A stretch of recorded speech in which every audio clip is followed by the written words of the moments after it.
I received some advice 25 years ago when I was 23 or 24 years old, and I keep going back to it, and that is its essence. This advice that I'll share with you has impacted me in two ways. It helped me understand me better and share knowledge with others better. So what is it? Let me quickly set up the context. In the late 90s, I went through some challenging times. Talking to a person I trusted, he told me to be patient and give it time because we learn in a spiral. We learn in a spiral.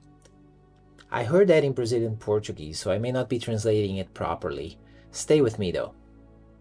The core idea is that a lot of what we learn is not new, but an improvement on what we have already learned. Here's an example of how I internalize that. Let's say we're learning to play the guitar. At this first step, we learn to play a few single notes. In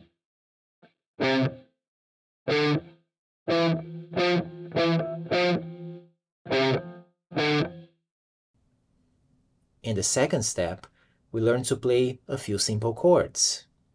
We are revisiting the notes and building on top of them.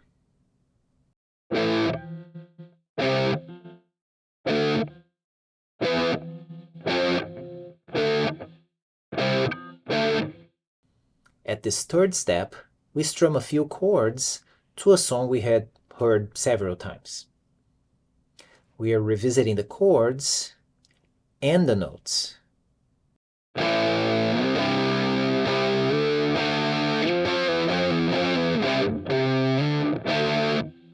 Like I said, I keep going back to this advice.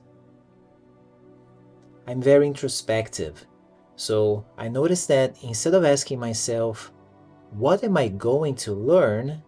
I first ask, what have I learned?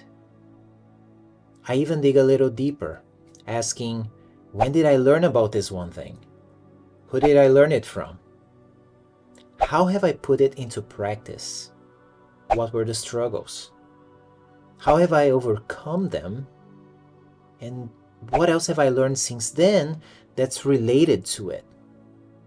Here's an example that I applied to my learning of this very subject. 1999, I first received the advice. I remember the circumstances.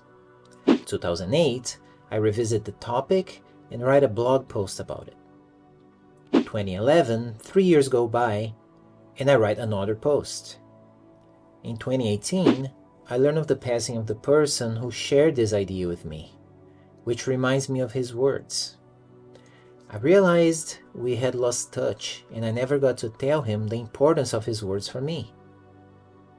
In March 2023, another post, that's 12 years later. October of the same year, I started to map out my spiral. 1 year later, I decide to revisit the original advice to gather more thoughts and create some content to share with others. This is it, we are caught up now.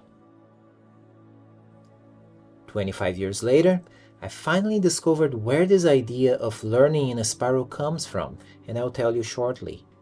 But let's rewind and dig a little more. Let's look at that first post in 2008. At that time, I pondered some of the things I had learned in software development.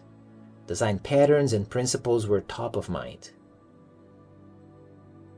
I also reflected on what I already knew, such as polymorphism, inheritance, etc. But I also remembered I didn't start in software development with coding. I began with databases.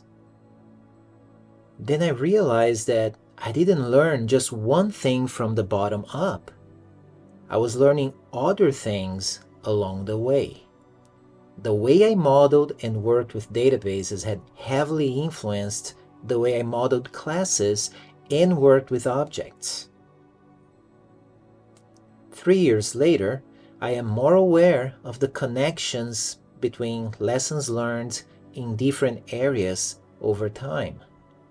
This time I'm pondering programming languages and paradigms. After a decade of .NET development, I switched to Ruby on Rails and considered the lessons learned in previous shifts before I got there. Another post referencing learning in a spiral 12 years later. I was revisiting a book I had read 18 years prior and became aware of things I had yet to learn when I first read the book, such as functional programming and the solid principles. I was seeing things from a different perspective, seeing things I didn't know were there before. I was in a book club, so while revising something I had learned before, I also witnessed some of my book club friends learning things for the first time. Unlike me, some didn't start with databases, and some already knew functional programming. Different spirals. As we go through life, we may not notice what we're learning or what experiences we're gaining. It all becomes a blur. When we see with more clarity, we develop a better understanding of where we come from. We consolidate our knowledge, and we're better at teaching others. Spiral learning. So, where does it come from? Reflecting on this topic in 2024, I decided to research the origins of learning in a spiral. I found out it's a teaching approach called the spiral curriculum, which American psychologist Jerome Bruner proposed in 1960. So I'll spend some time getting into Mr. Bruner's work and adding this new, for me, discovered perspective to my spiral. What advice has been the most influential to you? Let me know. You know what to do.